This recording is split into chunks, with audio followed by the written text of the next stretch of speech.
제가 오늘은 계속 버벅대는 거예요. 심지어 일부 예배 때는 제가 축도도 안 하고 내려갔어요. 축도 안 하고 저기까지 내려갔다 다시 올라와서 이렇게 축도했는데, 제가 오늘 살짝 제정신이 좀 아닌 것 같아요. 혹시 좀 버벅대거나 그래도 좀 이해를 해주시고 들어주시면 좋겠습니다. 자, 오늘부터 사도행전 10장을 좀 살펴볼 텐데요. 사도행전 10장은 사도행전 전체의 흐름 속에서 굉장히 중요한 하나의 전환점을 보여주고 있어요. 이 10장 내용 자체는 단순합니다. 이방인 백부장 고넬료의 집에 베드로가 가서 복음을 전하고 그가 받아들이고 성령의 은혜를 경험하는 사건이에요. 그런데 이 단순한 사건을 10장 전체 한 48절에 할애해서 길게 기록하고 있어요. 이 사건의 의미를 천천히 좀 살펴보면서 사도행전 전체 속에서 이것이 갖고 있는 의미가 무엇인지를 생각해 보려고 하는데요. 제가 성경을 볼 때마다 항상 강조하는 거지만 이 성경 본문을요, 오늘날 우리들의 생각과 우리들의 사고방식으로 접근하면 완전히 내용이 왜곡되겠죠. 이 성경은요 2000여 년 전에 기록됐고요, 팔레스타인 땅에서 기록됐고요, 헬라어로 기록된 글이에요. 그러니까 21세기 대한민국의 사고방식을 갖고 있는 한글을 쓰는 우리의 이해체계로 성경 본문을 접근하는 것 자체가 말이 안 되는 거예요. 그러니까 성경을 이해하기 위해서는 사도행전 당시의 시대로 우리가 들어가야 돼요. 이들의 문화, 이들의 종교, 이들의 사고방식 안으로 들어가야 이 본문을 이해할 수가 있을 것 같습니다. 자, 이 10장은요 사도행전 2장에서 초대교회가 시작된 지, 성령 오순절 마가이 다락방 사건이 있은 지 대략 한 5년에서 6년 정도가 지난 시점이에요. 그 사이에 많은 일들이 있었죠. 수많은 사람들이 회심해서 교회로 들어오기도 했고요, 그러다가 큰 박해가 있어서 예루살렘 교회가 흩어지고 성도들이 다 도망가기도 했고요, 사울이 변화되기도 했어요. 이방 땅의 복음이 전파되기 시작했습니다. 그런데 아직까지 이 10장 여기까지도요, 교회는요 사도들이 중심이에요. 사도들, 예수님의 제자들이 중심이에요.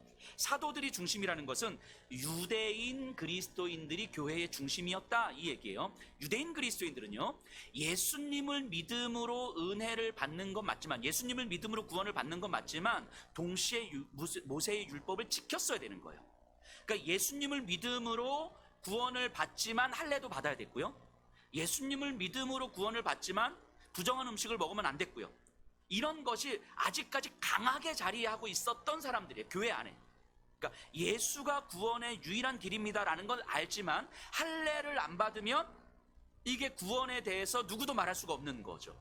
부정한 음식을 먹으면 누구도 교회 안으로 이를 받아들이는 게 쉽지 않은 거예요. 아직까지 이런 분위기에 있다는 거예요. 자, 그런 문화 속에서 우리 10장 1절을 한번 좀 볼게요. 가이사랴에 고넬료라 하는 사람이 있으니 이달리아 부대라 하는 군대의 백부장이라. 자, 10장을 시작하는데 가이사랴에 고넬료 이렇게 이야기를 해요. 이 당시에 사람들이 들을 때는 이거는 굉장히 자극적인 이야기고 거부감이 들만한 이야기일 거예요. 모든 신실한 유대인들의 입장에서 생각해 보면 이 가이사랴는요 종교적으로도 민족적으로도 경멸의 대상이고 거부의 대상이었을 거거든요. 이 가이사랴라는 도시는 헤롯 대왕이 이 완전 시골 바닷가 해변 마을, 시골 마을을 최신식 항구로 만들었어요. 무역의 어떤 전초기지를 만들기 위해서. 그리고 로마의 황제인 가이사에게 바친 도시예요. 그래서 이름도 가이사랴 이렇게 지은 거예요. 그러니까 이 로마의 황제는요 이 가이사랴에 이 팔레스타인 땅 전체를 통치하기 위한 하나의 거점 도시로 삼습니다. 그래서 가이사랴에는요 로마의 총독부가 있어요. 그러니까 이제 귀족들이라든지 이제 상위 계층들이 많이 왔겠죠. 대저택들, 공공 건물, 대형 원형 경기장, 그리고 황제에게 바쳐진 신전들, 그리고 이 항구를 뺑 둘러서 황제의 동상들이 계속 곳곳에 계속 있는 그런 도시였어요. 이 가이사랴는요, 그러니까 이 이스라엘을 이 세계를 통치하는 그 로마 점령군의 수도라고 보시면 돼요. 수도. 그러니까 신실한 유대인들이 볼 때에 이 가이사랴는 그러니까 모든 어떤 민족이든 종교든 아니면 경제적이든 성적이든 이 뭐 타락이 집결된 도시라고 생각하면 돼요. 유대인들의 입장에서 볼 때는 유대인들이 함께 할 수 없는 도시. 자, 이곳을 지키는 부대를 이달리아 부대라고 합니다. 이달리아. 한글로 이달리아라고 부른 거지 그냥 이탈리아 이렇게 생각하시면 되는 거예요. 그러니까 로마 군대 뭐 우리 조직을 뭐 자세하게 우리가 뭐 굳이 알 필요는 없겠지만 로마 군대의 기본 단위를 레기온이라고 해요. 예수님 복음서에서 귀신들이 돼지떼에게 막 들어가서 막 몰살된 사건 있잖아요. 그때 예수님 물어보시잖아요. 너가 누구냐? 우리는 군대입니다. 뭐 이렇게 할 때 요 군대, 요게 레기온이에요. 한 6천 명을 기본 단위로 하고요. 이 6천 명의 레기온이 6개의 부대로 나눠져요. 그러니까 1,000명을 단위로 요 1,000명을 단위로 하는 요 부대를 흔히 말해서 여기서 말하는 부대라고 하는 거예요. 요 가이사랴에 주둔하는 요 1,000명 단위를 이달리아 부대라고 하는 겁니다. 그럼 요 부대의 최고 수장은 당연히 천부장이겠죠. 그리고 천부장 아래에 이 1,000명이 100명씩 세부 조직으로 나눠지는데 이 100명의 수장을 백부장이라고 하는 거예요. 그러니까 이 백부장은 우리나라 군대 체제로 치면 한 대대장급 정도, 대대장에서 연대장 요 사이 정도 되지 않을까 싶어요. 여러분 다시 생각해 보세요. 가이사랴를 지키는 부대가 이달리아 부대입니다. 가이사랴에는 뭐가 있다고요? 로마의 총독부가 있다고요. 그러니까 이 가이사랴를 지키는 부대는 그냥 웬만한 부대가 오지 않아요. 그러니까 우리나라의 어떤 수도방위 사령부 요 정도 급이겠죠. 그리고 이 이름도 이달리아인 거예요. 로마의 군인들은요, 점령지에서 식민지에서 사람들이 이제 징집해서 군인대를 조직하기도 하거든요. 근데 이 이달리아 부대는 본토 백일 로마인들로 구성된 이 부대예요. 그러니까 로마의 총독부를 지키는 이 부대는 로마의 본토에서 로마인들로 착출한 부대인 거죠. 그러니까 이 가이사랴에 주둔한 이 이달리아 부대는 어쩌면 군대들 중에서도 사실은 뭐 최고의 부대라고 할 수 있겠죠. 특히 로마인들은요, 출세를 하기 위해서는 군인이 되어야 됐거든요. 그 로마의 정치인들이 대부분 이제 군인 출신들이 많잖아요. 그러니까 군인을 통해서 이제 이 출세 가도가 열리는 거예요. 그런데 그 중에서도 이달리아 부대는 사실은 출세의 길이 보장된 부대라고 볼 수 있는 거겠죠.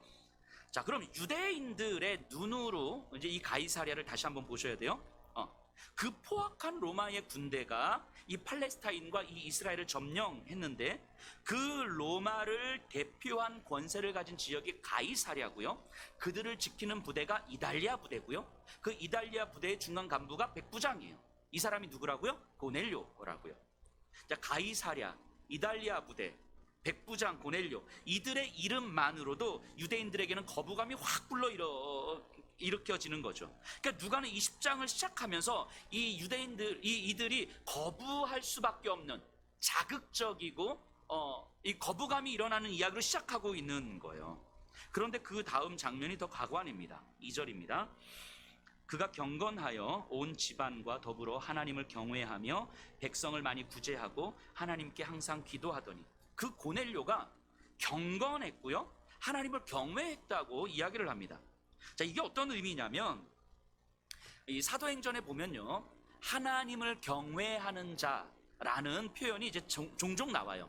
이게 이제 일종의 고유명사처럼 사용되는데요. 아마 상상을 해보면 이랬을 거예요. 고넬료는 로마 생활에 익숙한 사람이죠. 로마의 생활이라는 건 뭡니까? 힘과 권력, 폭력과 쟁취 뭐 이런 거잖아요. 승리가 미덕이고 쟁취가 미덕인 거죠. 그래서 적을 짓밟고 경쟁자를 짓밟고 내가 무언가를 쟁취하는 것이 미덕인 거예요. 뭐 양보, 배려 이런 건 절대 미덕이 아닌 거죠.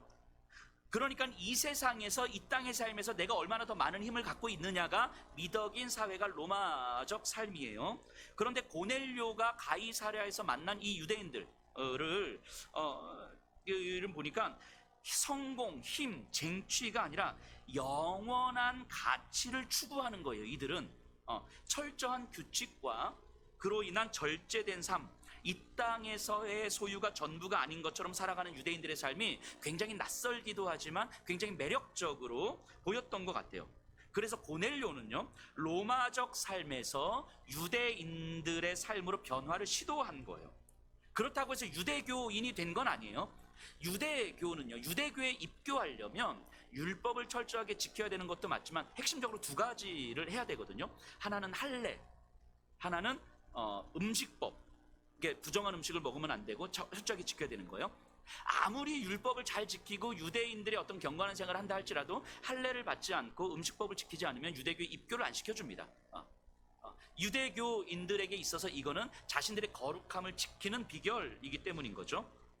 그러니까 이방인들은요, 유대인들의 종교적인 삶을 추구는 했지만 할례와 음식법을 지키는 건 이게 불가능했던 거예요. 이방인들에게 이거는, 그래서 로마인들이 유대인들의 할례를 보면 굉장히 야만적인 행위라고 이제 봤던 거죠. 그 음식법을 지키는 것 자체도 말이 안 되는 거죠.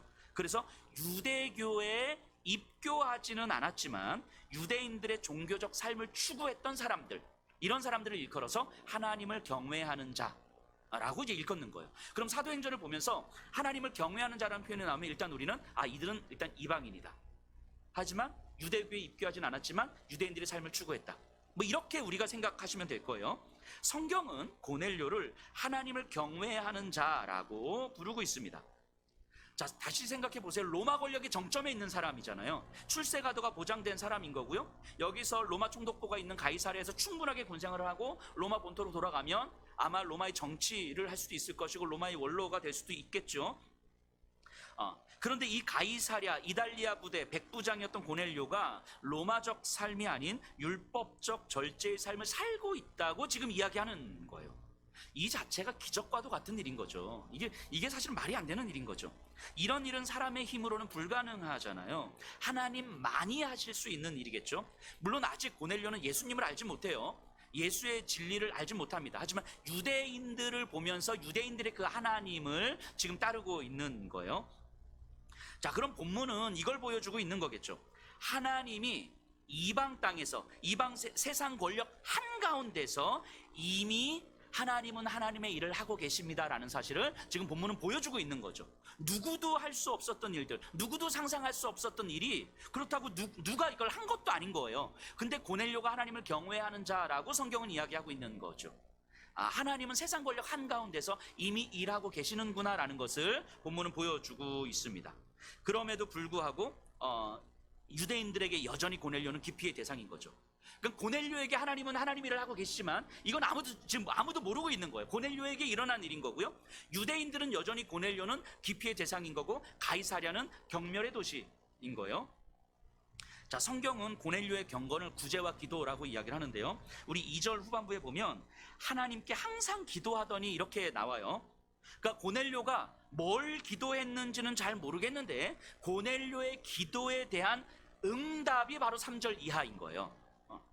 3절 이하의 내용은 이렇습니다. 하나님의 사자가 고넬료에게 나타나서, 야, 하나님께서 너희 기도를 들었다. 그래서 나를 보내셨다.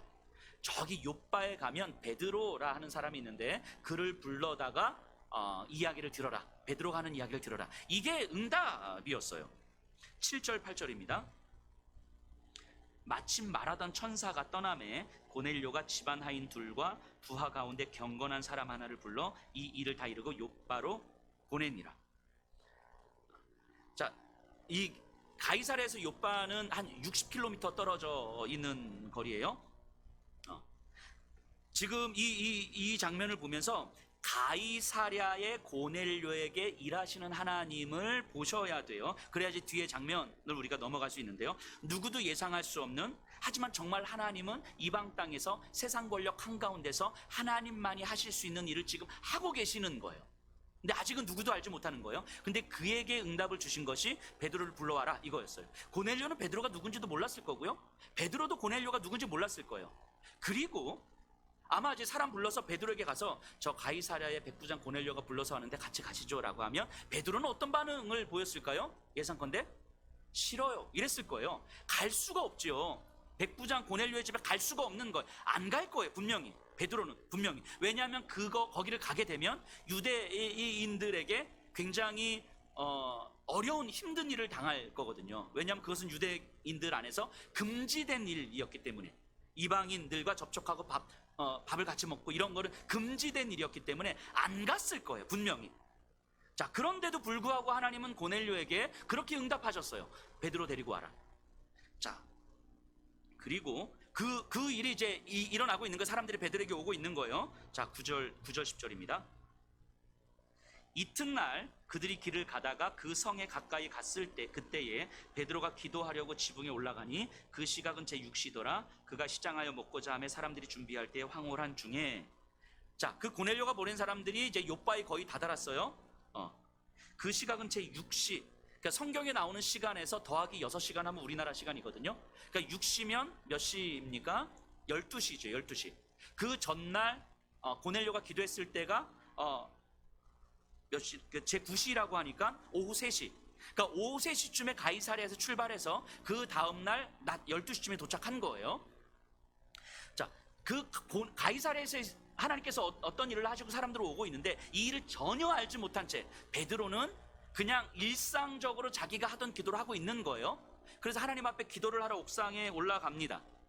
그때 하나님께서 베드로에게 이런 환상을 보여주시는데요. 그 환상이 참 이상해요.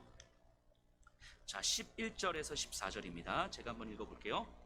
하늘이 열리며 한 그릇이 내려오는 것을 보니 큰 보자기 같고 내 귀를 메어 땅에 들이웠더라. 그 안에는 땅에 있는 각종 네 발 가진 짐승과 기는 것과 공중에 나는 것들이 있더라. 또 소리가 있으되 베드로야 일어나 잡아먹으라 하거늘 베드로가 이르되 주여 그럴 수 없나이다. 속되고 깨끗하지 아니한 것을 내가 결코 먹지 아니하였나이다 한대.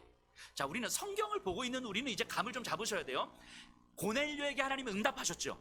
그 응답의 내용이 뭐라고요? 베드로 데리고 와라. 그리고 베드로는 이 사상을 전혀 모르고 있지만 기도하는데 하나님께서 베드로에게 환상을 보여주시는 거예요. 그러면 베드로에게 보여주시는 환상은 고넬료에게 하신 응답이라고 봐야 되는 거잖아요. 이 두 사건이 연결되어 있다고 우리는 이제 보게 되는 거잖아요. 베드로는 전혀 알지 못하지만 고넬료에게 하신 응답을 이루시기 위하여 베드로에게 뭔가 미리 준비시키는 거구나. 우리 이렇게 이제 볼 수 있는 거겠죠. 근데 그 내용이 뭐냐면 이 하늘에서 보자기 같은 것이 이렇게 내려오는데 유대인들이 볼 때는 이제 부정한 음식들, 먹으면 안 되는 것들, 이거 먹으면 부정해져서 유대인들과 접촉할 수 없는 저기 7일 동안 격리하고 있어야 되는, 근데 먹고 또 먹으면 유대교에서 이제 축출될 수밖에 없는 이런 어떤 부정한 음식들, 아까 말씀드렸잖아요. 할례와 음식법이 유대교에 입교하는 가장 핵심적인 근거라고. 그러니까 지금 이들은 예수님을 믿고 기독교인이 되었음에도 불구하고 유대인들의 율법적 전통 안에 있는 거예요. 율법적 전통 안에서 예수님을 믿고 있는 거예요. 그러니까 이들에게 할례와 음식법은 매우 중요한 거예요.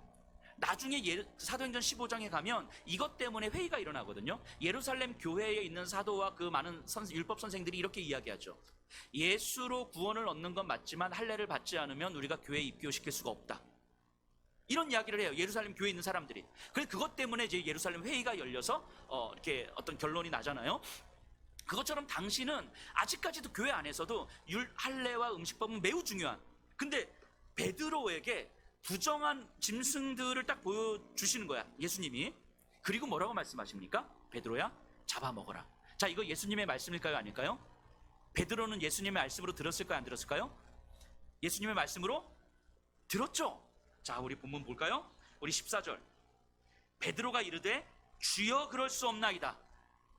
예수님의 말씀으로 들은 거예요. 이게 예수님의 말씀이 아니었으면 말도 안 되는 소리 하지 말라고 이렇게 그냥 딱 치부했을 거거든요. 근데 예수님의 말씀이라고 예수님의 말씀이 들렸는데 예수님이 말도 안 되는 얘기를 하고 있는 거죠.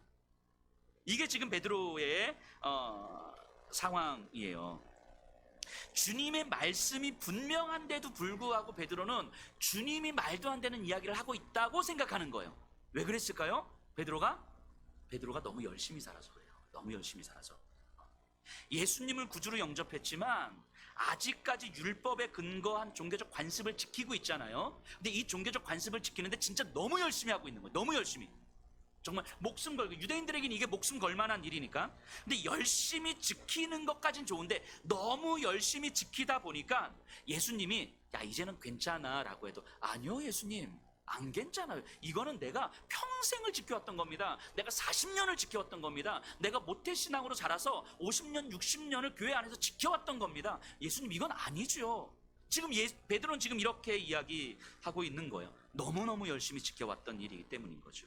이런 걸 종교적 편견이라고 하죠. 종교적 편견. 너무 오랫동안 그리고 너무 열심히 지켜온 종교적 관습이 예수님의 말씀보다 훨씬 더 중요해진 거예요. 그러니까 그냥 열심히 안 지키신 분들은 이런 것도 없을 것 없어요. 근데 너무너무 열심히 지켜왔기 때문인 거죠. 근데 그게 어느 순간 예수님의 말씀보다 훨씬 더 중요한 근거가 돼버린 거죠. 종교적 관습도 이 부정한 음식을 먹는 것도 하나님의 말씀에 근거한 거잖아요. 모세의 율법에 근거한 거니까. 그러니까 베드로를 비롯한 유대인 그리스도인들은 목숨 걸고 이걸 지켜왔는데, 이방인들이 아무리 유대인들의 종교를 따르려고 해도 음식법을 지키지 않으면 유대교로 받아들이지 않을 만큼 이들에게는 정말 중요한 일이었던 거죠. 이것이 자신들의 거룩함을 지키는 비결이었기 때문인 거죠. 그런데 예수님이 부정한 음식을 먹으라고 하니까 베드로 입장에서는 예수님의 말씀이 말이 안 되는 거예요. 예수님이 틀린 거죠. 아무리 예수님이어도 예수님이 이건 아닌 것 같아요. 지금 이러고 있는 거죠. 어쩌면 이 베드로의 모습이 오늘날 우리들에게도 혹시 있지는 않을까 하는 생각을 해봅니다. 이런 종교적인 편견들, 교회를 오랫동안 다니면서 너무 열심히 지켜왔던 교회의 관습들, 그래서 너무 당연하게 받아들이고 있는 그 종교적인 모습들이 어느 순간 예수님의 말씀보다 더 중요하게 여겨지고 있는 것은 없습니까? 성경의 말씀이 아닌 것에 마치 우리의 신앙이 걸린 것처럼, 성경이 이렇다 저렇다 말하지 않는 건데 거기에 내 신앙의 본질인 것처럼, 그래서 이 종교적인 관습이 이 신앙생활의 질서를 잡아주는 데는 유익하지만 그런 것들이 성경의 말씀보다 더 중요할 수는 없는 거죠. 이 코로나 전에 있었던 일인데요. 제가 이 지역에 있는 어떤 한 분하고 이제 만나서 얘기를 하는데, 이분은 제가 목사인지 몰라요. 근데 얘기를 하다가 이제 교회 이야기가 나왔어요. 그래서 교회 다니세요? 그래서 예, 저도 교회 다녀요. 이제 물어보시는 거예요. 어디 나사렛 다니세요? 그래서 아니요, 저는 장로교인데요. 아, 그러시냐고. 근데 최근에 이 안중에 이단 교회가 하나 들어왔다는 거예요. 그래서 그래요? 어디? 그래, 저기 터미널 건너편에 9층에 이단 교회가 하나 들어왔다는 거. 근데 여기서 뭐라고 얘기를 해야 되나 싶어가지고 이게 이따가 제가 목사인지 모르니까 그 이단 아닐 수도 있을 것 같은데, 되게 소심하게 이단 아닐 수 있을 것 같은데 이러면서 나왔어요. 어쩌면 어떤 생각을 하게 되냐면, 우리에게 익숙한 종교적인 관습과 근데 그것이 다르면 이게 성경적인지 아닌지 이와 상관없이, 성경적으로 옳은지 아닌지와 상관없이 우리는 먼저 판단하고 보는 거 혹시 아닐까요? 저는 베드로에게도 이런 모습이 있었던 것 같아요. 16절 17절입니다. 이런 일이 3번 있은 후 그 그릇이 곧 하늘로 올려져 가니라. 베드로가 본 바 환상이 무슨 뜻인지 속으로 의아해 하더니 마침 고넬료가 보낸 사람들이 시몬의 집을 찾아 문 밖에 서서. 자, 이런 일이 3번 있었다는 거예요. 그 베드로 입장에서는 이제 난감한 거죠. 17절에 속으로 의아해 하더니, 요 표현이 어떤 표현이냐면 당황했다, 어쩔 줄 몰라 하다, 이런 거거든요. 그러니까 베드로 입장에서는 분명히 주님의 말씀이 맞는데 주님이 말도 안 되는 말씀을 하시니까 내가 도대체 받아들일 수도 없고 소화도 안 되는 말씀을 하시니까 뭘 어떻게 해야 될지 몰랐다는 거예요. 그럼 베드로에게 들린 주님의 말씀은 자기의 인생에서 도저히 받아들일 수 없는 말씀이었던 거죠. 조금 더 볼까요? 17절에서 20절까지예요. 베드로가 본 바 환상이 무슨 뜻인지 속으로 의아해 하더니 마침 고넬료가 보낸 사람들이 시몬의 집을 찾아 문 밖에 서서 불러 묻되, 베드로라 하는 시몬이 여기 유숙하느냐 하거늘, 베드로가 그 환상에 대하여 생각할 때에 성령께서 그에게 말씀하시되 2 사람이 너를 찾으니 일어나 내려가 의심하지 말고 함께 가라, 내가 그들을 보내었느니라 하시니. 자, 베드로가 어쩔 줄 몰라 하고 있는데 성령이 다시 말씀하시는 거예요. 자, 너를 찾는 사람들이 있는데 의심하지 말고 가라. 이 밑도 끝도 없어요. 어디서 왔는지 누가 보냈는지 설명을 하지 않으시는 거예요. 아마 설명을 하셨으면 베드로는 예수님 그건 아니죠, 가이사랴의 백부장이 보낸 사람이라는 거라면 예수님 그건 아니죠, 뭐 이러지 않았을까요? 근데 밑도 끝도 없이 지금 이야기하는 거예요. 아까도 말씀드렸던 것처럼 베드로가 고넬료가 보낸 사람들이 와서 고넬료의 집으로 초청한다는 이야기를 들었을 때 갔을까요, 안 갔을까요? 안 갔을 거예요. 베드로는 분명히 안 갔을 거예요. 내가 왜 거길 가냐고 그랬을 거란 말이죠. 자, 우리 전체 장면을 한번 생각해 보세요. 지금 예수님께서 베드로에게 나타나셔서 환상을 보여주시는 이유가 뭡니까? 베드로는 지금 전혀 모르고 있지만 이 성경을 읽고 있는 우리는 아는 거죠. 고넬료의 기도에 대한 응답으로 주어지는 거잖아요. 하나님은 고넬료의 마음 안에서, 세상의 권력의 한 중심 안에서 하나님 이미 일하고 계셨고, 그리고 그 고넬료에게 하나님은 뭔가 응답하셨고, 그래서 베드로를 불러오라고 말씀하셨고, 베드로는 분명히 안 갈 텐데 베드로로 하여금 갈 준비를 시키시기 위해서 미리 나타나신 거잖아요. 근데 이 사실을 베드로는 지금 모르고 있는 거고, 그래서 사람들이 다다랐을 즈음에 딱 그 타이밍에 하나님이 베드로에게 나타나시는 거죠. 이 세상 권력의 핵심에서 하나님은 지금 일하고 계시고, 세상을 살리기 위해서 하나님은 여전히 그 생명의 역사를 위해서 하나님은 일을 하고 계시는 거고요. 그리고 먼저 복음을 들은 베드로에게, 그 베드로로 대표되는 이 교회와 성도들에게 하나님이 하시는 일을 좀 알려주려고 하시는 거예요. 그런데 하나님께서 베드로에게 알려주려고 하시는 이 일이 베드로에게는 받아들이기가 너무 어려운 일인 거예요.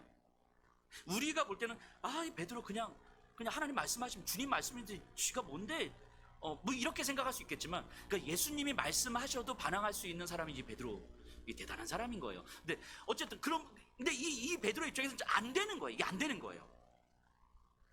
어쩌면 이 지금 베드로에게 나타나는 이 하나님의 일이 고넬료와 세상을 살리기 위한 일이기도 하지만 베드로를 변화시키기 위한 일이기도 한 거죠.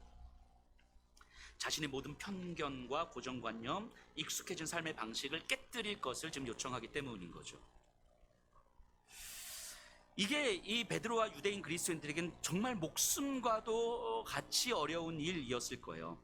이후에 베드로가 이제 고넬료의 집에 가거든요. 그때 하는 말인데요. 28절 보세요. 이르되 유대인으로서 이방인과 교제하며 가까이 하는 것이 위법인 줄은 너희도 알거니와 하나님께서 내게 지시하사 아무도 속되다 하거나 깨끗하지 않다 하지 말라 하시기로. 자, 고넬료의 집에 가서 베드로가 이렇게 이야기하는 거예요. 쉽게 말하면 이런 거예요. 고넬료의 집에 가서, 야, 내가 오고 싶어서 온 거 아니야. 야, 내가 너를 만날 수가 없어. 나는 너를 만나는 것도 원하지 않아. 내가 만나면 이게 얼마나 큰 일인지, 우리의 민족에게는 금지된 일이야. 나는 당연히 안 올 거야. 근데 하나님께서 시켜서 억지로 온 거야. 이 얘기하고 있는 거예요. 그러니까 어쩌면 이 베드로의 마음이 어땠을지는 잘 모르겠지만, 베드로의 마음 안에는 아직까지도, 야, 나는 너하고 겸상할 사람이 아니야.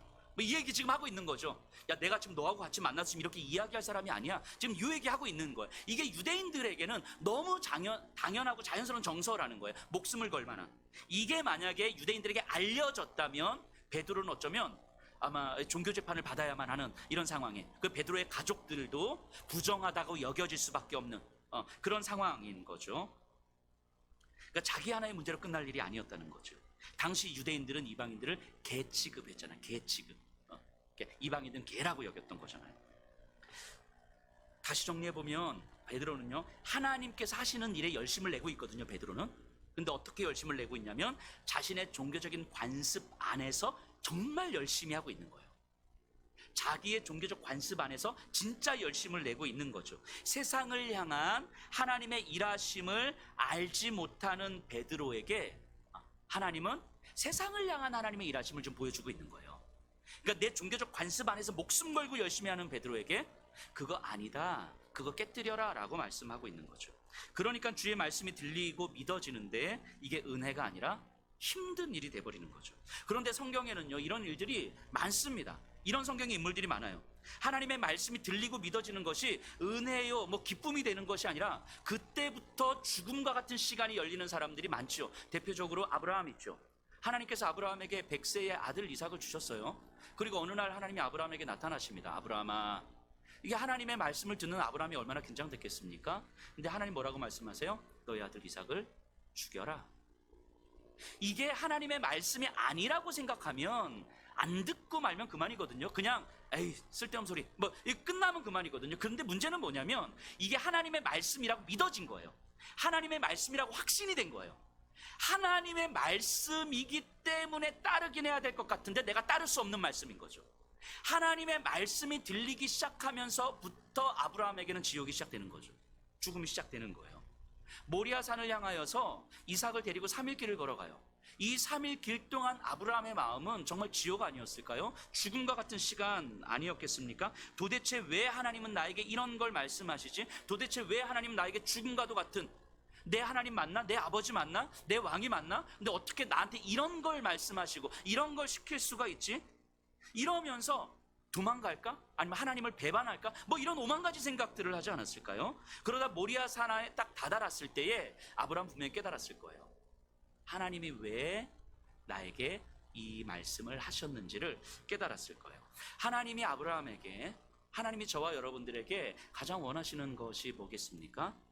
하나님의 마음으로 이 땅을 살아가는 거 아닙니까? 하나님의 마음이 어떤 것인지를 알고 이 땅을 살아가는 것. 아브라함이 깨달은 하나님의 마음은 뭐겠습니까? 하나님, 우리를 사랑하시고 우리를 구원하시고 우리에게 은혜를 베푸신 하나님이 맞는데, 그 하나님의 마음은 뭐냐면, 하나님은 나를 위해서 당신의 아들을 죽이실 수도 있으신 분인 거예요. 당신의 아들을 죽이시면서까지라도 나를 사랑하시고 나를 살리셔야만 하셨던 분인 거예요. 당신의 아들이 십자가에서 죽어가는 그 처절한 아픔과 그 처절한 눈물을 이악 물고 참아내시면서, 그 절망의 시간을 참아내시면서까지라도 나를 사랑하시고 나를 살리셔야만 했던 그 하나님인 거예요. 그러니까 예수께서 십자가에서 달리신 그 십자가의 죽음이 내 죄 용서하시고 내가 구원받고 천국 백성 됐어, 아멘, 이게 아니고, 그 십자가는 하나님의 처절한 아픔과 절망과 눈물의 시간인가, 그럼에도 불구하고 나를 살리셔야만 했던 그 하나님의 마음이 고스란히 담겨져 있는 거죠. 아브라함을 향하여서도 마찬가지인 거죠. 아브라함을 향한 하나님의 마음은 너를 살리기 위해서, 너를 택하여 부르기 위해서 내가 내 아들조차 죽이는 걸 마다하지 않으시는 그 하나님의 마음이신 거예요. 그런데 문제는 뭐냐면, 아브라함은 죽었다 깨어나도 그 하나님의 마음을 알 수가 없더라는 거예요. 죽었다 깨어나도 당신의 아들을 죽이시면서까지라도 나를 살리셔야만 하셨던 그 하나님의 마음을 알 수가 없는 거예요. 그런데 하나님은 아브라함에게 당신의 마음을 알려주고 싶으시고 당신의 마음으로 이 땅을 살게 하고, 그래야 아브라함을 통해서 이 땅에 하나님의 일하심이 펼쳐지고 이 세상이 변화되고 생명이 일어나는 역사가 일어난다는 걸 하나님은 아셨기 때문인 거죠. 그래서 하나님은 아브라함에게 하나님의 마음을 알 수 있도록 말씀하신 거죠. 그게 뭐예요? 이삭을 죽여라. 아브라함에게 지옥과도 같은 시간이 허락됐지만 그 이삭을 데리고 가는 가운데 모리아산에 다다랐을 때에 아브라함은 하나님의 마음을 깨달았을 거예요. 하나님의 마음이 이거구나. 하나님은 당신의 아들을 죽이시면서까지 나를 살리셔야만 했었는데 나는 내 아들 지키겠다고 하나님을 외면하려고 하고 있는 거구나. 그러면서 그 하나님의 마음이 아브라함에게 깊이 들어왔을 때 이삭을 번제단 위에 올려놓고 죽이려고 하는 거죠. 이때 하나님께서 아브라함을 막으시면서 이렇게 말씀하시죠. 이제야 네가 나를 경외하는 줄 알겠노라. 이게 무슨 의미겠습니까? 아들을 바칠 정도로 네가 믿음이 좋구나, 이걸 말씀하시는 것이 아니라 하나님의 마음을 품게 된 아브라함을 이야기하는 거예요. 하나님의 마음이 어떤 것인지를 알게 된 이 아브라함을 바라보시면서 이제야 네가 나를 경외하는 줄 알겠노라. 이제야 네가 나와 함께 이 세상에 하나님의 나라를 만들어갈 줄 알겠노라. 이렇게 말씀하시는 거예요. 오늘날 저와 여러분들을 향해서도 마찬가지 아닙니까? 하나님은요, 저와 여러분들을 살리시기 위해서 살리셔야만 했기 때문에 당신의 아들이 처참하게 피조물들에 의해서 피 흘리시면서 저주받아 수치를 받아 죽어가는 모습을 지켜보셨어야만 했던 거예요. 왜냐하면 그게 우리를 향한, 이 세상을 향한 하나님의 마음이니까. 그리고 그 하나님의 마음을 가지고 이 땅을 살기를 원하는 거예요. 누구가요? 교회가요. 성도들이요. 이 땅에서. 그래서 그 하나님의 마음으로 이 땅을 살아갈 때에 하나님께서 당신의 아들을 죽여서 나를 살리셨던 것처럼 내가 죽어서 누군가를 살릴 수 있는 생명이 변화되고 생명의 역사가 일어나고 그 삶이 변화되는 그 경험들을 하나님께서는 우리를 통해서 함께 하길 원하시는구나. 근데 그러려면 하나님은 내가 죽기를 바라시는구나. 하나님의 마음이 깊이 들어오면 이것이 깨달아지는. 그런데 그 하나님의 마음을 우리가 알 수가 없으니까 하나님은 그 하나님의 마음을 알려주시기 위해서 우리에게 말씀하시는 거예요. 근데 그 하나님의 말씀이, 하나님의 일하심이 깨달아지지 않을 때에는 그 말씀이 죽을 것처럼 힘든 거죠. 하나님께서 왜 나한테 이런 말씀을 주시는지 전혀 이해하지 못할 때에는 정말 지옥과도 같은 삶인 거죠. 하나님의 말씀이 믿어지는 것이 더 힘든 거고 하나님의 말씀이 들리는 것이 더 어려운 일인 거죠. 근데 이게 아브라함만 그랬습니까? 욥도 그랬죠. 하박국 선지자도 그랬죠. 이사야 선지자도, 예레미야도, 호세아도, 성경에 나오는 모든 인물들은 거의 다 이런 삶을 살았어요. 하나님의 말씀이 들렸을 때 너무 혼란스럽고 너무 힘들고, 도대체 내가 음란한 저 여인과 결혼을 해야 되는지 안 해야 되는지, 내가 왜 벗은 몸과 벗은 발로 3년 동안 돌아다녀야 되는지, 도대체 내가 왜 이런 삶을 살아야만 하는지 이해가 안 될 때는 이 말씀이 너무 힘든 거예요. 근데 그 하나님의 말씀이 깨달아지고, 하나님의 일하심이 깨달아지고, 하나님의 마음이 내 안에 들어왔을 때는 기꺼이 그 말씀이 감당이 되는 거죠. 그래서 그 시간이 지나고 나서 하나님께서 하시는 일을 깨닫고 하나님의 마음을 깨달았을 때 이 성경에 나오는 모든 인물들의 공통점이 무엇이었습니까? 하나님을 찬양하는 거예요. 결국은 하나님을 찬양하는 거예요. 하나님의 마음을 알게 된 삶이 내 열심과 노력으로 누군가를 변화시켰다, 이게 아니고 하나님의 마음이 품어져서 내가 죽어지는 삶을 사는 것을 통해서 누군가 변화되는, 누군가 그 생명의 역사가 일어나는 것을 보게 되는 이 삶이 너무 감격스럽고 너무 기쁜 거예요. 하나님만이 하실 수 있는 일이 나를 통해서 일어나고 있다는 것이 경험될 때 하나님을 찬양할 수밖에 없었던 거죠. 근데 베드로는 아직 이방 땅을 향한 하나님의 일하심을 모르고 있는 거예요. 자신의 종교적 관습 안에서 정말 열심히 신앙생활을 하는 베드로이기 때문에 지금 들리는 하나님의 말씀은 너무 어려운 거예요. 너무 힘든 거죠. 누가 봐도 믿음 생활 잘하고 있는 것 같은데 내가 듣고 싶은 하나님의 말씀 안에만 딱 있는 거죠. 나를 깨뜨리기를 원하는 하나님의 마음을 온전히 하나님의 마음을 온전히 품게 하시는, 내 아들 이삭을 죽는, 내 마음 가운데 있는 그 이삭을 죽이는 그 하나님의 말씀은 안 들리는 거죠. 베드로를 찾아온 사람들을 만났을 때에 베드로는 자기에게 보여준 환상의 의미를 이제 조금씩 깨닫기 시작합니다. 자, 22절 23절이에요. 그들이 대답하되 백부장 고넬료는 의인이요 하나님을 경외하는 사람이라 유대 온 족속이 칭찬하더니 그가 거룩한 천사의 지시를 받아 당신을 그 집으로 청하여 말을 들으려 하느니라 한데 베드로가 불러들여 유숙하게 하니라. 그들의 말을 듣고 그들을 받아들여요. 야, 우리 여기서 자고 내일 아침에 가자, 뭐 이런 거예요. 근데 지금 이 베드로 집이 아니잖아요, 여기가. 그죠? 누구 집이에요? 무두장이 시몬의 집이잖아요. 자기도 유숙하고 있으면서 자기 손님들에게 야, 들어와, 같이 먹고 자, 뭐 이러고 있는 거예요. 이 뻔뻔하죠. 자, 여기 같이 있는 사람들 보세요. 누구입니까? 무두장이 시몬, 그리고 베드로와 함께하는 성도들, 그리고 고넬료가 보낸 하인과 군인들. 이 사람들이 지금 같이 한 집에서 먹고 마시고 자고 하고 있는 거예요. 자, 이 사람들이 같이 모여 있을 수 있는 사람들입니까? 이 사람들은 같이 모여 있을 수 있는 사람들이 아니죠. 함께 밥을 먹을 수 있는 사람들이 아니죠. 그러면 안 되는 거잖아요. 근데 이들이 함께 모여서 밥을 먹고 지금 잠을 자고 내일 아침에 같이 길을 떠나야 할 거예요. 자, 어떻게 이런 일들이 가능할까요? 자기의 종교적 관습이 이제 흔들리기 시작하는 거죠. 자아가 깨지기 시작하는 거죠. 흔들리기 시작하는 거죠. 여러분들, 이게 교회예요. 이런 게 교회죠. 함께 할 수 없을 것 같은 사람들이 함께 할 수 있는 곳. 저 사람 정말 싫은데 나와 함께 하나님을 이루어가는 사람이라는 것이 믿어지는 거죠. 나와 너무 안 맞는 사람인데 그들과 함께 먹고 마시는 게 교회예요. 그래서 힘들죠. 내가 싫은 사람과 함께 먹고 마셔야 되니까 힘든 거죠. 내가 편한 대로 살아가면 되는 삶인데 굳이 내 편견을 깨트려야 되고, 내가 싫은 사람들, 내가 받아들이기 힘든 사람들과 함께 있어야 하는 그 부담을 져야 되는 것이 교회인 거죠. 근데 왜 그래야만 합니까? 왜 교회가 이런 곳이어야만 합니까? 저 사람 안에서도 이미 하나님은 일하고 계시기 때문인 거죠. 내가 내 열심과 내 성향과 나의 만족으로 뭔가 관계를 맺고 교회를 세워가는 것이 아니라 하나님의 일하심으로 교회가 세워지는 거잖아요. 내가 너무너무 싫은 저 사람 안에서도 하나님은 이미 일하고 계신다는 것이 믿어지니까 힘든 거예요.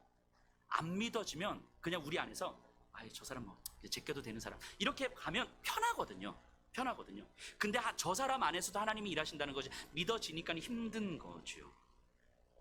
나하고 정말 맞지 않는 사람 안에서도 하나님이 여전히 하나님의 일을, 생명의 일을 하고 계신다는 것이 믿어지는 거예요. 하나님의 말씀이 믿어지니까 내 안에서는 더 어려운 거예요. 근데 어쩌면 우리는 그런 상황 속에서 하나님, 근데 그건 좀 아니지 않습니까? 저런 사람은 좀 아닌 것 같아요. 뭐 이러면서 우리가 하나님을 제한하려고 하고 있는 것은 아닙니까? 하나님이 그걸 깨뜨리시는 거예요. 그래서 하나님의 마음을 알면 알수록 힘든 거죠. 하지만 그럴수록 하나님의 신비한 일하심을 더 깊이 경험합니다. 안 변할 것 같은 사람이 변화되기 시작하고 그것을 직접 경험하게 되는 거죠. 어쩌면 지금 우리 옆에 있는 사람이 베드로에게 있어서 가이사랴의 고넬료일 수 있어요. 내 옆에 있는 이 사람이 참 함께하기 힘든 사람들, 한 입을 덮고 사는 이 사람이 가이사랴의 고넬료일 수 있어요. 내 가장 가까이 있는 사람, 그런 사람일 수 있는 거죠.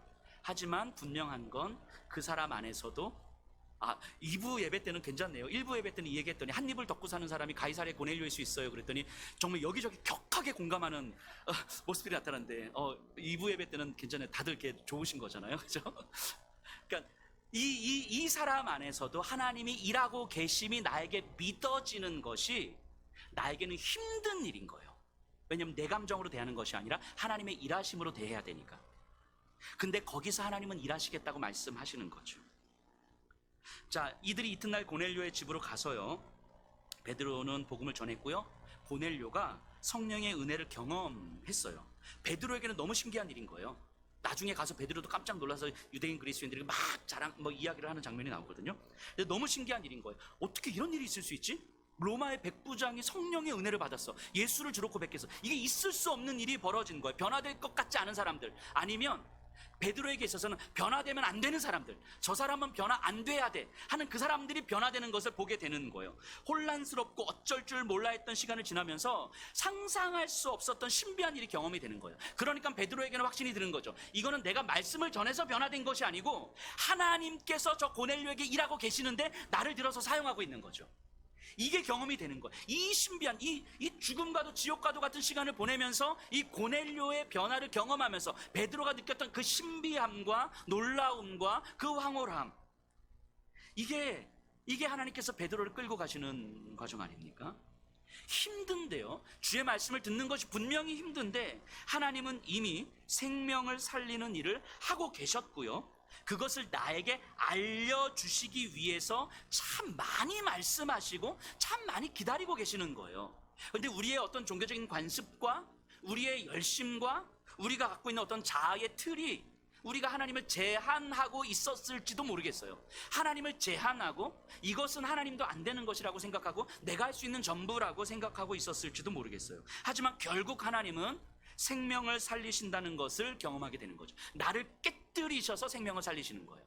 내 울타리를 깨뜨리고 내 자아를 깨뜨리고 나에게 죽음과도 같은 시간을 허락하시면서 생명을 살리는 일을 하시는 거예요. 그리고 그것을 나에게 계속해서 말씀하고 있는 거죠. 그것이 깨달아지지 않았을 때에는, 하나님이 하시는 일이 깨달아지지 않았을 때는 참 힘들게 들렸는데, 듣고 싶지 않았는데, 그래서 기도조차 하고 싶지 않았던 그런 시간들도 있었는데, 어느 순간 하나님을 찬양할 수밖에 없는 순간이 오는 거예요. 하나님께서 하시는 일이 선명하게 보여줘서, 하나님께서 저 변화의 모습이, 저 생명의 역사가 이건 하나님이 하시는 일이겠구나.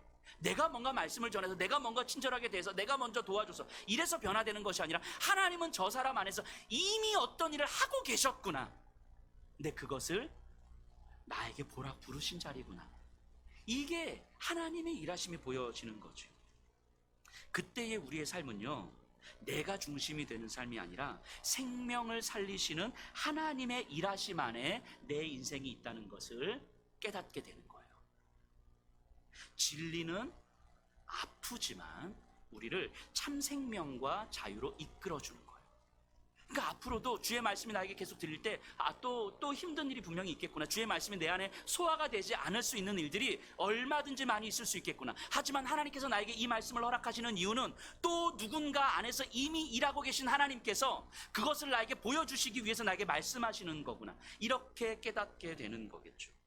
목회를 하면서 참 이런 확신을 좀 갖게 됩니다. 돈으로는요, 사람을 도와줄 수 있고요, 사람에게 유익을 줄 수 있습니다. 굉장히 좋은 도구로 사용할 수 있어요. 하지만 돈으로는 사람을 변화시킬 수가 없더라고요. 사람에게 유익을 끼칠 수는 있지만 돈으로는 사람이 변화되지 않더라고요. 사람의 마음이 변화되는 건, 사람의 사고방식이 변화되는 건, 사람의 인생이 변화되는 건 돈이나 헌신이나 어떤 착한 일이 아니라 하나님께서 하시는 일이 분명한 거예요. 하나님께서 이미 그 안에서 일을 하고 계시는 거예요. 단지 그 일을 함께 하자고 우리를 부르셨고 그 안에서 하나님께서 하시는 일을 보자고 말씀하시는 거죠. 제가 이 안중에 와서 한 이렇게 알게 된 지 한 6년 정도 된 이 문방구 사장님이 계세요. 이분은 이제 예수님을 믿지 않으시는 분이고 안중에서 한 9년 정도 이제 문방구를 운영을 하셨어요. 이분은 예. 근데 이제 이분이 이제 문방구를 이제 내놓으셨거든요. 한 11월 안에 아마 정리하실 것 같아요. 근데 이분을 이렇게 처음 만나서 계속 이제 꾸준하게 참아시고 이야기하고 하는데 이분이 어느 날 저한테 그러시는 거예요. 목사님, 제가 목사님을 좋아하는 이유가 뭔지 아세요? 뭐요? 뭔데요? 그랬더니 목사님은 자기한테 교회 나오라는 얘기를 단 한 번도 안 했다는 거예요. 자기 이 문방구에 있으니까 많은 목사님들이 왔다 가실 거잖아요. 근데 막 교회 나오라고만 얘기하는데 그게 그렇게 싫은 거예요. 이렇게 교회에 대해서 이렇게 좀 비판적인 생각을 갖고 계신 분이시기도 하고. 근데 이제 뭐 저는 교회 나오라는 얘기를 한 번도 안 했다는 거죠. 예, 그래서 되게 좋다는 거예요. 근데 뭐 가서 이야기하면 제가 할 수 있는 얘기가 뻔하죠. 뭐 교회 이야기하고 예수님 이야기하고 우리 교회 가는 사역들을 이야기하고. 그래서 그 사장님은 저희 교회 가는 모든 사역을 다 알아요.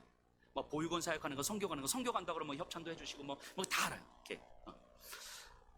그런데 이제 이 문방구를 지금 내놓으시려고 하시는데 한 2주 전인가요? 제가 한번 갔는데 그분이 그러시는 거예요. 목사님, 제가 마침 전화 드리려고 했는데 마침 오셨네요. 그래서 왜요? 그랬더니 이 상황을 이야기하면서 자기가 이거를 좀 내놓으려고 한다고. 그래서 인수자가 나타나면 뭐 다 이렇게 넘기면 되잖아요. 권리금 이런 거 받고.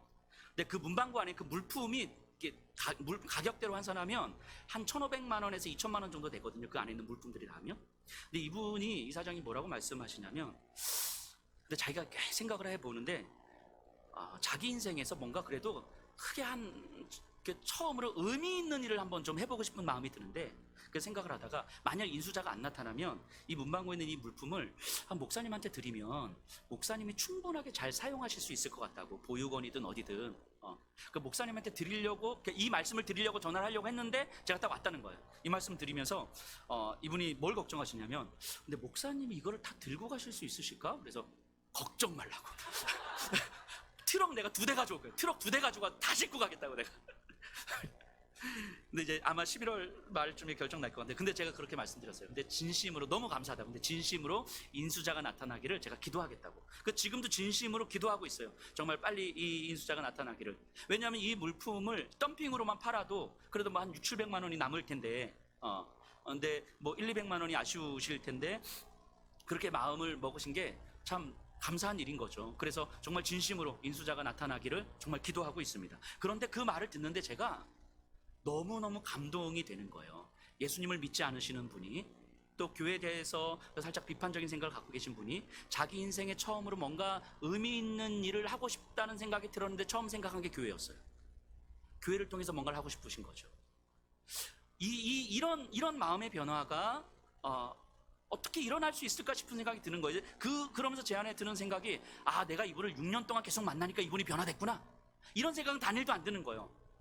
하나님은 이미 그분 안에서 뭔가 일을 하고 계셨을 것이고 그것을 저한테 보라고 부르셨겠죠. 그리고 하나님께서 뭔가 일을 하고 계시는 거 아닐까 싶은 거예요. 우리 오늘 이렇게 새 가족으로 이렇게 일부 예배 때 인사하신 분인데요. 제가 그 자매한테 어제 허락을 받고 이야기하는 거예요. 새 가족으로 등록하는 그 자매는 예수님을 모르는 자매예요. 전혀 알지 못하는. 근데 저희 교회 나온 지 이제 한 4주 정도 됐고요. 뭐 교회 생활도 잘 모르고요. 뭐 헌금이 뭔지 잘 몰라요. 근데 이 교회 나오는 게 참 대단하죠. 근데 지난주에 새벽 예배에 나온 거예요. 그래서 새벽 예배 끝나고 어쩐 일이에요? 그랬더니 제가 꿈에 나타났대요. 제가 바빠요. 새벽에 꿈에도 찾아가야 되거든요. 신방을. 바빠요. 근데 꿈에 나타나서 제가 어떻게 나타났는데 그랬더니 이 자매가 그냥 꿈속에서 자기가 헌금을 하려고 10,000원짜리를 하나 준비하고 이제 봉투를 준비했는데 자기 봉투가 되게 어둡고 깨끗하지 않은 봉투였던 거예요. 근데 갑자기 제가 딱 나타나서 흰 봉투를 딱 내밀면서 여기에 헌금하라고 흰 봉투를 딱 내밀었다는 거예요. 제가 그 잠이 깬 거예요. 그래서 흰 봉투 찾으려고 이제 새벽에 교회 온 거예요. 그래서 이제 흰 봉투에 이제 헌금을 해서 이렇게 새벽에 됐어요. 근데 그러면서 그 얘기를 하면서 제가 뭐라고 이야기를 했냐면, 아마 헌금하라고 하나님께서 꿈을 허락하신 건 아닐 것 같고, 자매의 마음이 어쩌면 깨끗하지 못하고 어둡고 이 죄 가운데 어떤 더러움이었다면 하나님은 이제부터 자매의 마음을 충분하게 깨끗하게 만들어 주시겠다는 메시지 아니겠냐고. 한 예수 그리스도로 말미암아 자매의 마음을 충분하게 씻어 주실 거라고 이 말씀이 이제 들리는 거죠. 전혀 교회를 다니지 않으셨던 자매가 어찌 하다가 한 교회 나오게 됐고, 이런 이 하나님은 꿈을 통해서도 일하시죠. 근데 이런 일들이요, 내가 뭔가 그 자매를 어떻게 만나서 상담해, 이게 아닌 거예요. 하나님께서 그 안에서 뭔가 일을 하고 계셨구나. 누구도 알지 못했지만 하나님은 그 자매 안에서 예전부터 일을 하고 계셨을 것이고, 하나님의 때가 됐을 때 하나님이 어떻게 해서든 저를 만나게 하셨을 것이고, 예수평화교회에 오게 하셨을 것이고, 그때 그 타이밍에 하나님께서 꿈을 허락하셨을 것이고, 그 꿈이 어떤 의미인지를 또 저를 통해서 해석하게 하셨을 것이고, 그러면서 뭐 이렇게 살게 되는 거죠. 그 마음의 변화라는 게 너무 신기한 거예요. 이런 일들이 어떻게 일어날 수 있을까? 근데 이런 일들이 사실은 되게 많거든요. 제 일상 속에서, 목회하는 일상 속에서 정말 이런 일들이, 크고 작은 일들이, 그 사람의 생각이 변화되고 마음이 변화되고 삶이 변화되는 그런 일들이 너무 많이 일어나는 거예요. 이런 일들이. 근데 이런 일들을 볼 때마다, 야, 내가 진짜 열심히 해서 이렇게 됐군, 이런 생각이 단 1도 안 드는 거예요. 이거는 내가 할 수 있는 일이 아니라고 저는 확신하거든요. 하나님은 이미 그 안에서 일을 하고 계시는 거고, 그 일을 하고 계시다는 것을 저에게 말씀하시는 거고, 저로 하고 보게 하시는 거죠. 근데 그 변화의 경험들이 너무너무 감격스러운 거예요. 제가 그래서 어떤 생각이 드냐면, 예수님을 믿는 게 자랑스럽다, 이 생각이 드는 거예요. 예수를 믿는 게 진짜 자랑스럽다. 이게 돈으로 가능한 일이 아니잖아요. 열심과 헌신으로 가능한 일이 아니잖아요. 예수 그리스도께서 하시는 일 아닙니까? 한 영혼을 살리시겠다고, 생명을 살리시겠다고 하나님께서 하나님의 마음으로 여전히 일하고 계심의 증거잖아요. 그 증거를 경험하고 보고 경험할 수 있다는 것 자체가 얼마나 놀라운 일이지. 이 세상이 그것을 뭘로 경험하고 뭘로 설명할 수 있겠습니까? 이걸 대신할 수 있는 이 황홀함이 없는 거예요. 예수 믿는 게 자랑스럽다.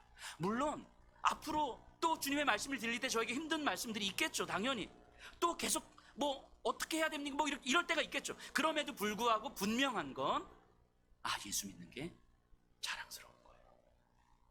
전 여러분들도 마찬가지일 것 같습니다. 하나님은 여러분들에게 하나님의 마음을 품기를 원하시고요, 베드로에게 끊임없이 말씀하셨던 것처럼 하나님의 마음을 품고, 내 틀이 깨어지고 내 자아가 깨어지고 내 종교적 관심이 깨어지고 내가 죽고, 그래서 하나님의 마음이 내 안에 들어와서 하나님의 마음이 나를 통해서 어떤 일들을 하실 때에 이미 하나님께서 하시는 그 일들을 보게 되는 거예요. 사람이 변화되는 그 일들이, 돈으로는 절대 불가능한 그 변화되는 일들이 우리에게 보여질 때, 그때 우리는 분명히 고백하게 될 겁니다. 예수 믿는 게 자랑스럽다. 여러분들에게도 이 고백이 있기를 간절히 소망합니다. 우리 다 같이 일어나셔서 주를 찬송하겠습니다.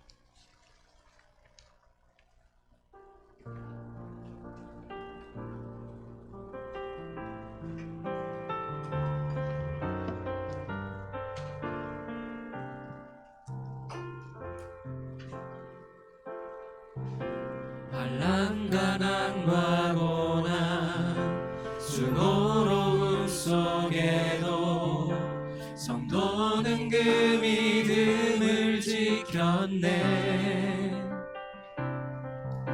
주를 섬기는 일에 자신을 다 드리며